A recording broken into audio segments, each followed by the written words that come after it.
예, 용인시병 네. 조승찬입니다.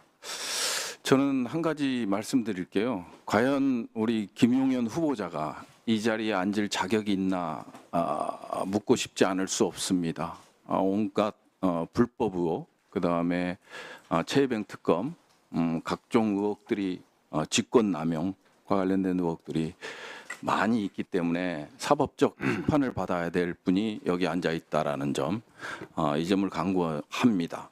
그리고요, 또 한 가지는 뭐냐면 우리 김용현 후보자는 원래 전역하고 나서 민주당 지지 성향을 갖고 있었습니까? 국민의힘 지지 성향을 갖고 있었습니까? 저는 누구보다도 잘 아시지만 가장 참 제가 전역 후에 많이 이렇게 의지하면서 했던 분이 안규배 의원님이십니다. 안규배 의원님이 일성이 뭐냐? 안보는 여야가 없다는 겁니다. 네, 알겠습니다. 안보에 여야가 있어서는 안 된다는 겁니다. 그 후보자님이요, 2015년 12월 31일부터 2024년 5월 10일까지 10차례에 걸친 부동산 거래가 있었어요. 네. 인정하시죠? 통상적으로 부동산 거래를 하면 계약서가 존재하죠. 계약서가 존재하죠? 네, 당연히 있을 것 같습니다. 그거는 대통령실 이전도 마찬가지 아니에요? 그죠? 글쎄, 그거하고 비교하는 건 적절치 않다고 생각합니다. 국유재산법이 있잖아요. 네. 사용 승인을 어디서 받죠? 그것은 국민과의 약속을 지킨 것이지. 아니, 성인을 저는 받는 게 법을 아닙니다. 얘기하고 있잖아요. 지금 어디서 받냐고 묻고 있는 거예요. 뭐 국민과의 약속이면은 뭐 북한 체제도 올바른 거네요. 국민과의 약속이니까. 대통령 이전을 법으로 한 게 아니지 않습니까? 아니, 과거에 문재인 대통령은 그러면 광화문 이전을 법으로 했습니까? 잠깐만요. 아니지 않습니까? 지금 그럼 법을 지켜서 한 건 하나도 없다. 이전 자체에 대한 결정을 그렇게 했다는 겁니다. 아니, 그러면 그 이전 과정과 관련돼서 법은 뭘 준수한 거예요? 그 관련해서 이제 재산 이전이라든지 이런 것들은 다 법에 의해서 했다고 생각합니다. 자, 그러면 국유재산관리법상에 사용 승인일이 있을 거 아니에요? 네, 기재부에서 승인해 주죠? 그런 걸로 알고 있습니다. 7월 5일 날 승인했어요. 네, 여기 기재부에서 답변 온 거 보면 사용 시점에 대해서는 법령상 별도로 규정하고 있지 않으나 통상 사용 승인 이후 사용이 가능한 것으로 판단됩니다. 마찬가지예요. 민간법이나 전세 계약이 됐건 부동산 거래가 됐건 국가법이 됐건 법 절차를 따르는 게 맞는 거 아니에요?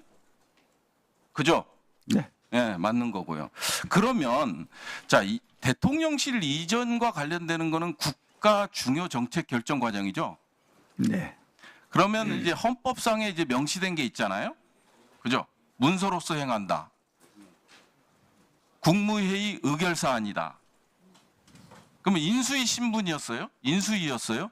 그러면 당연히 법 절차를 따지면 헌법에 근거했을 때는 국무회의에 문재인 정부 국무회의에 공문을 보내야 되는 게 맞는 게 아니에요?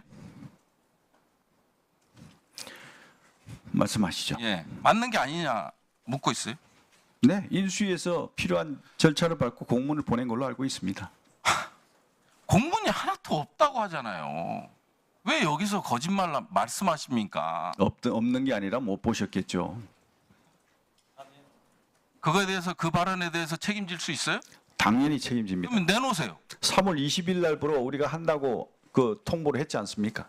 그래서 국무회의 의결이 났어요. 국무회의 의결 요청을 해야 되는 거 아니에요? 제가 말씀드렸지 않습니까? 대통령실 이전은 국민과의 약속을 지키는 것이고 아니, 국민과의 약속 그 이후에 하지 말라고. 그 이후에 얘기를 모든 하고 법 있는 게 절차는 아니잖아요. 지금 법을 위반한 걸 얘기하고 있어요. 헌법 82조를 위반하고 헌법 89조를 위반하고 국방 군사시설에 관한 법을 위반하고 국가재정법을 위반하고 국유재산관리법을 위반하고 지금 그 얘기를 하고 있는 거예요. 그 중에 하나라도 법을 준수한 게 있냐고 여쭤보는 거예요.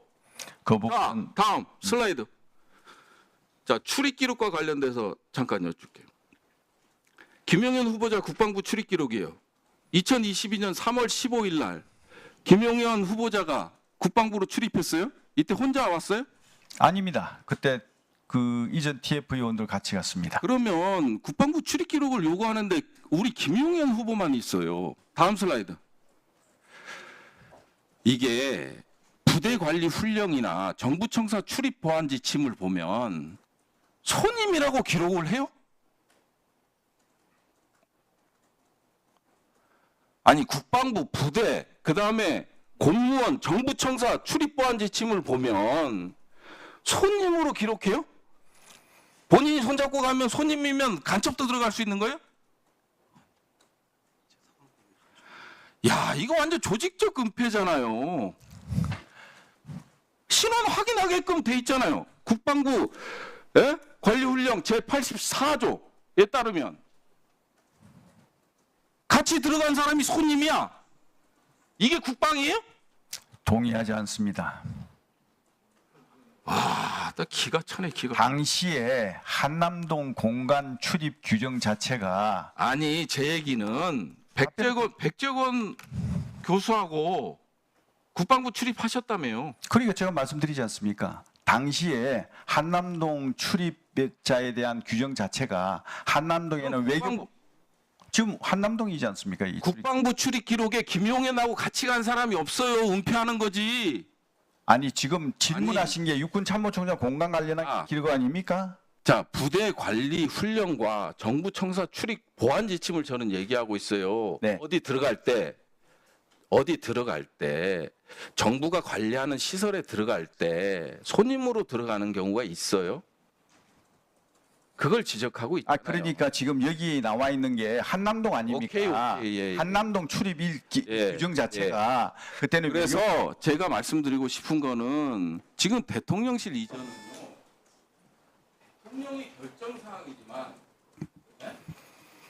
법과 절차에 따라서 진행돼야 된다는 걸 지적하고 있는데 이거에 대해서 위법하다라는 거는 저는 말씀드리고 네, 부승찬 의원님, 반드시 사법적 부승찬 의원님 정리해 주시기 바랍니다. 네, 자 후보자님 지금 부승찬 의원님 말씀하신 거 답변 짧게 하시고 임종득 의원님 질의를 해주시기 바랍니다. 네. 부정청 의원님께서 그 한남동 출입을 가지고 거기에 대해서 조직적인 은폐다 이렇게 말씀하시는데 이 한남동 당시에 거기에 사신 분들이 다 외교부 장관부터 국방부 장관 그다음에 합참의장 뭐 이런 어떤 그 군 주요 직위분들이 살았습니다. 그래서 그분들이 만나러 왔다 갔다 하는 개인적인 인적 분들이기 때문에 그분들의 그 개인 정보 문제 때문에 다들 사전 통보하면 뭐 손님 그다음에 몇 명 이렇게만 기재하지 누가 들어왔다 누가 나갔다 이런 것은 구체적으로 하지 않도록 규정되어 있었습니다. 그 규정에 따라서 이루어진 것인데 그 손님을 적었다고 해서 그걸 마치 조직적인 은폐다. 이거는 사실관계가 잘못된 것이다. 국방부도 물어봤잖아요. 네, 제가 그 당시에 국방부에 근무한 게 아니고 당시에 국방부 대변인으로 근무하신 분이 더 정확하게 아실 거라고 생각합니다. 네 추가 질문을 부 의원님 추가 질문 좀 해주시고요. 임종득 의원님 말 조심하세요. 바랍니다. 못하겠어요.